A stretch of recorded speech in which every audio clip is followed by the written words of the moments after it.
안녕하세요. 번발한복독방입니다. 구독과 좋아요, 알림 설정, 회원가입 부탁드리겠습니다.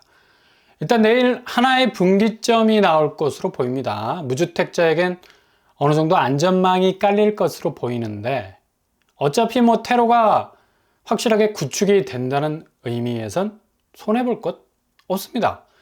무주택자에게는 희소식이 될 수가 있겠고요. 어차피 자금이 무주택자에게 나오는 게 아니니까. 이 자금에 대한 자구책은 알아서 세팅이 되어야 할 것이고, 물론 세금에서부터 비롯되겠지만, 이렇게 되면 전세 시장이 어느 정도 안정될 수 있는 여지도 있겠습니다. 무조건 다주택은 스킵.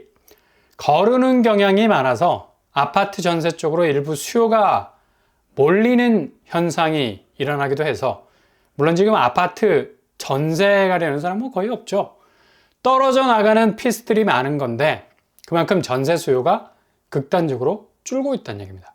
근데 지금 전세가 오른다고 카페트 들썩거리면서 먼지 탈탈 털어내는 모습을 보면 정말 웃기는 짬뽕이죠. 단적인 예로 서울 아파트 전세값은 4% 상승했다고 하는데 실제 전세 거래량은 무려 44% 이상이 감소 추세. 정말 웃기는 일 아닙니까? 전세 수요가 이렇게 떨어져 나가는데 전세가는 오른다? 이거 무슨 회계망측한 일이 일어나니까. 당연히 일부 전세 수요가 특정 아파트에 쏠리는 현상으로 전세가를 살짝 밀어 올렸을 뿐인데 이걸 가지고 전체 부동산 벽면을 도배를 하고 있다는 거. 그러니 이런 어이없는 분위기에 휩쓸리지 마시라.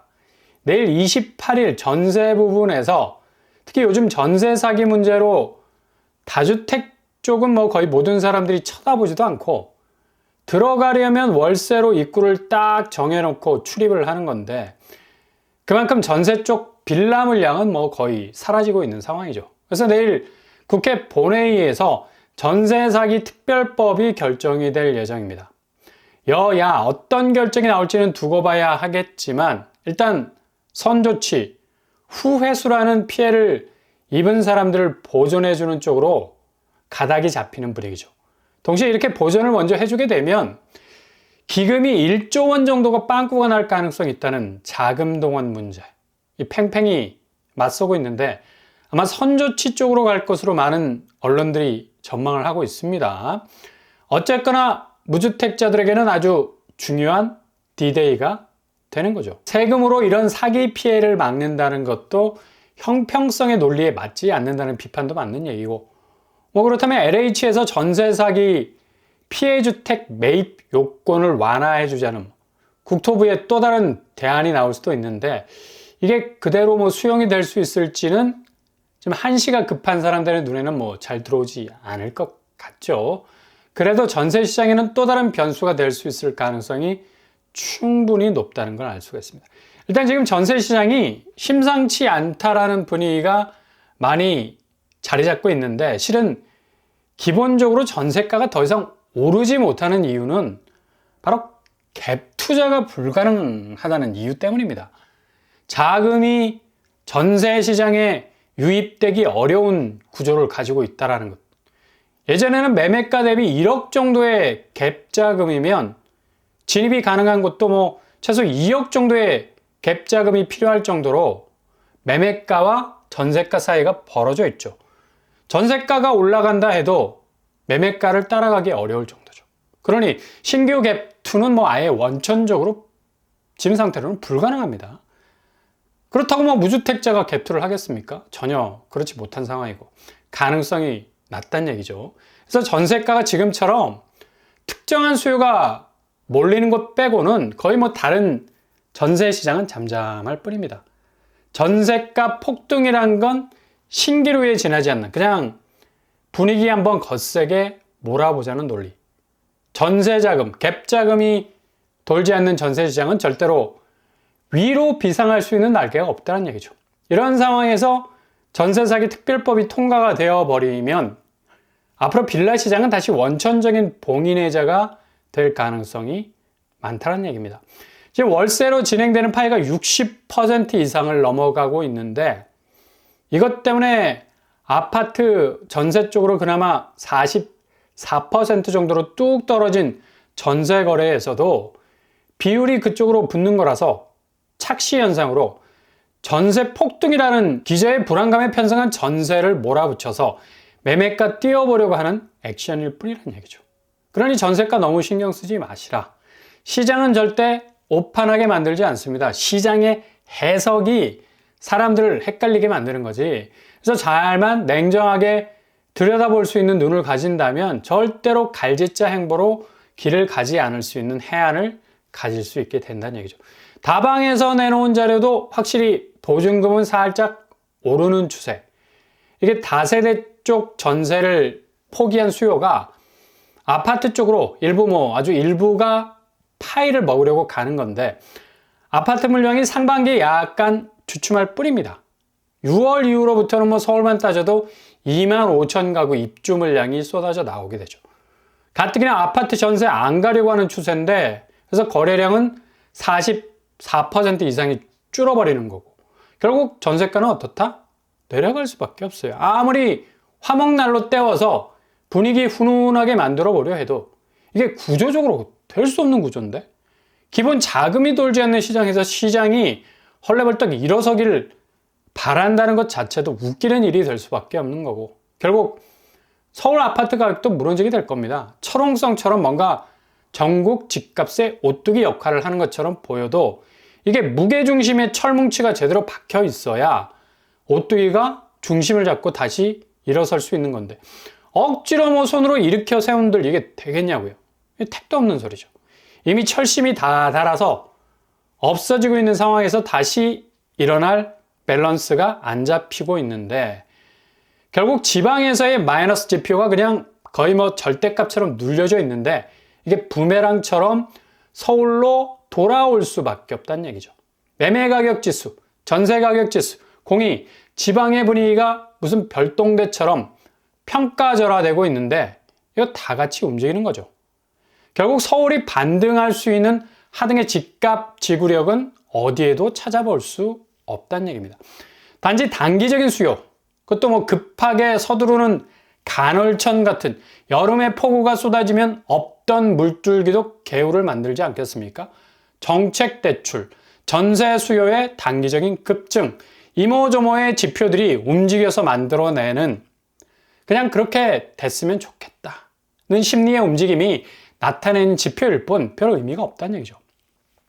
미국 PCE가 개인 소비 지출 지수가 거의 극악으로 나올 거라는 전망도 쏟아지고 있는데, 일단 미국 경제는 지표가 아주 좋지 않죠. 근데 장부상으로는 호황이라는 데이터가 쌓이고 있고, 일단 계속되는 재정적자 누적으로 이걸 메꾸기 위해서 자꾸 국채 발행을 천문학적으로 찍어내는 수밖에 없고, 가격이 내리꽂히니까 채권 금리는 올라가고, 이게 다시 금리 부분과 연결이 돼서 미국 연준 금리는 인상 쪽으로 움직일 수 있는 여지도 있다는 얘기죠.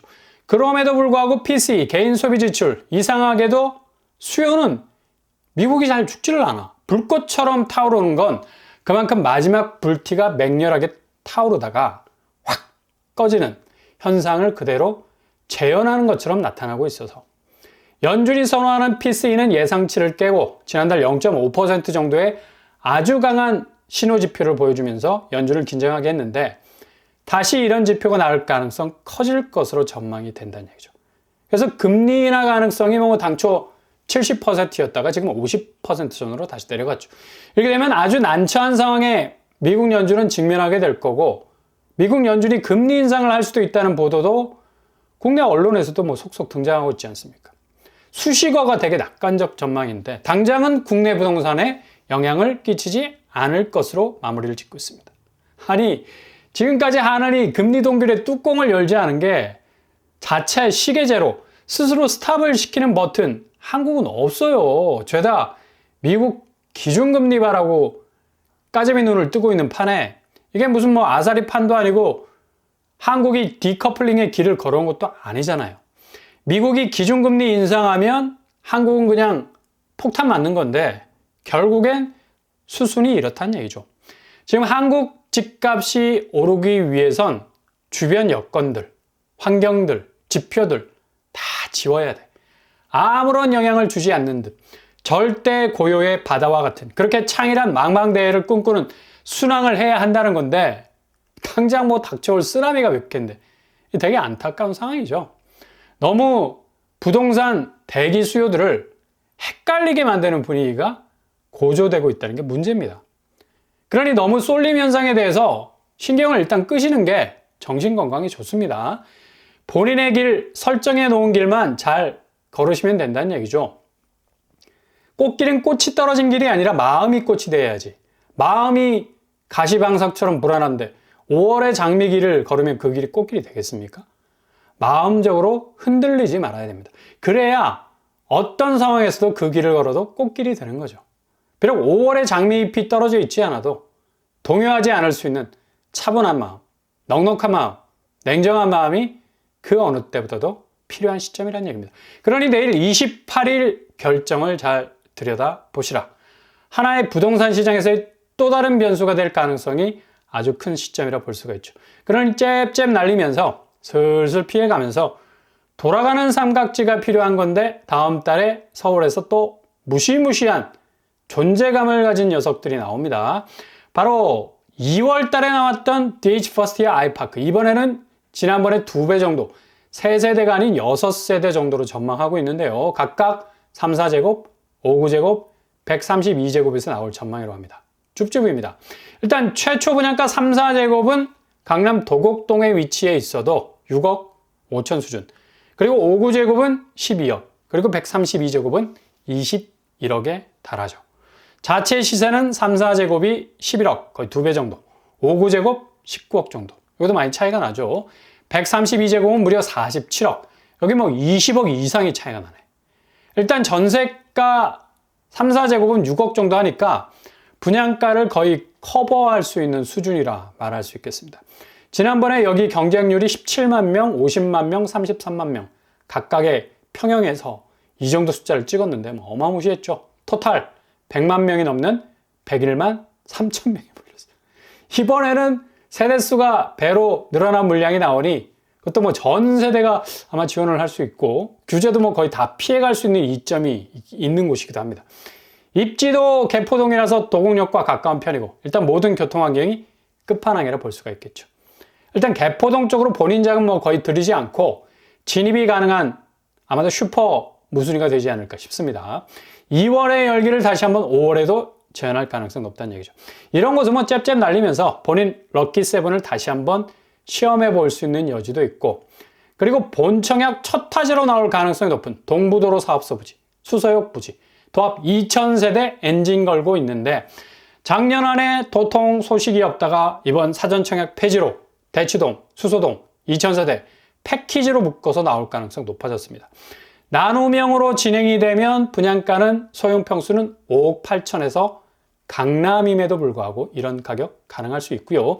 여기 한번 관심 있게 지켜보시고 지금 뭐 분양가 미치도록 나오는 것들 잘 걸러내면서 기회를 하나 둘씩 잡아 나가실 수 있길 바랍니다.